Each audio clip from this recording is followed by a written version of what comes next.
Hola queridos amigos. Willkommen zu einer neuen Folge von Mattes Mate Mission Uruguay anwählt.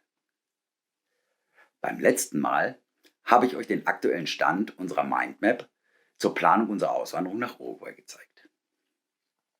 Und ich habe mir überlegt, wir starten am besten mit den Themengebieten, die wir bereits angegangen sind oder gerade angehen.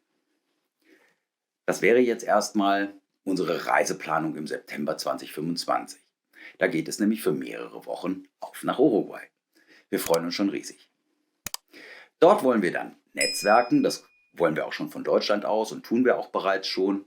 Wir wollen auf jeden Fall vorher noch ein bisschen Spanisch lernen und wir überlegen uns gerade, was sind denn so unsere persönlichen Wünsche fürs Leben in Uruguay, aber eben auch fürs Leben im Alter, grundsätzlich. Ja, und dann natürlich, wir müssen recherchieren. Nach diesem kleinen Ausblick will ich heute erzählen, wie wir das Spanischlernen angegangen sind. Es gibt natürlich viele Möglichkeiten, eine Sprache neu zu erlernen. Unterricht, Online-Kurse, Software, Sprachreisen und so weiter. Uns war zeitliche Flexibilität sehr wichtig. Darum haben wir uns beide entschieden, erstmal mit Lernsoftware zu starten. Und auf der ersten Uruguay-Reise mal zu sehen bzw. zu hören, wie wir klarkommen. Für euch zur Info. Wir haben uns völlig frei und unabhängig voneinander für die jeweilige Lernsoftware entschieden. Und nein, wir machen hier keine Werbung für die Apps. Jedenfalls keine, für die wir bezahlt werden. Ich erzähle euch nur, was wir tun, mit welchen Mitteln und zu welchen Ergebnissen wir damit gekommen sind. Das ist unsere ganz persönliche Meinung. So, meine Frau hat sich für Duolingo entschieden. Sie ist aber nur mäßig glücklich. Sie übt so etwa 10 Minuten am Tag. Leider bekommt diese Software wohl viele Updates und ist dann immer einiges anders. Und das gefällt meiner Frau halt nicht so.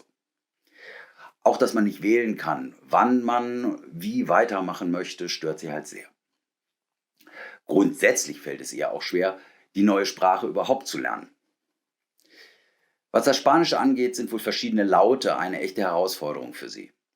Ich höre regelmäßig, wie meine Frau wirklich verzweifelt Pájaro, also Spanisch für Vogel, in ihr Handy schreit und dann sagt die App immer, ja, das ist leider nicht richtig, probier's gleich nochmal.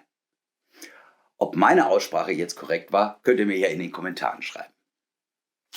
Ich lerne mit der Software Belingo. Als großer Fan von gehirngerechten Lernmethoden schien mir Belingo die richtige App zu sein. Gerade lerne ich so 2 Tage in der Woche für etwa 15 Minuten. Gefühlt komme ich mit Belingo eigentlich sehr gut zurecht. Darüber hinaus erhalten immer mehr Gegenstände in unserem Haus eine spanische Beschriftung. Ebenfalls hilfreich ist es, uruguayisches Internetradio im Hintergrund laufen zu lassen und natürlich auch eure spanischen Kommentare mittels Übersetzungsprogramm zu beantworten. So gut ist unser Spanisch noch nicht. In ein paar Wochen gebe ich euch dann ein Update, wie wir so vorangekommen sind und ob wir bei unserer jeweiligen Lernsoftware geblieben sind oder ob wir jetzt doch in die Sprachschule gehen. Was ist denn euer Tipp zum Erlernen einer neuen Sprache? Schreibt mir das gerne in die Kommentare. Ja, ich hatte es ja schon angekündigt, das nächste Video wird ein saisonales Special für euch. Ich darf euch jetzt schon mal so viel verraten, es geht um Tanzen, Trommeln und nackte Haut. In den weiteren Folgen wird es dann erstmal um unsere Erkundungsreise gehen und ums Netzwerken. Wir freuen uns auf Reisetipps und über jeden neuen Kontakt zu Menschen mit Kompetenz in Sachen Auswanderung. Natürlich im Besonderen der Auswanderung nach Uruguay. Kontaktiert uns gerne über die E-Mail-Adresse aus der Kanalinfo. Im September steigen wir schon in den Flieger nach Montevideo.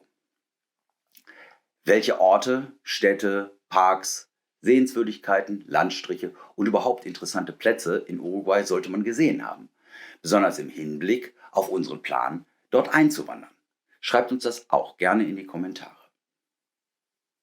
Ja, für heute war es das schon. Denkt wieder an die Glocke, damit wir uns nicht verpassen.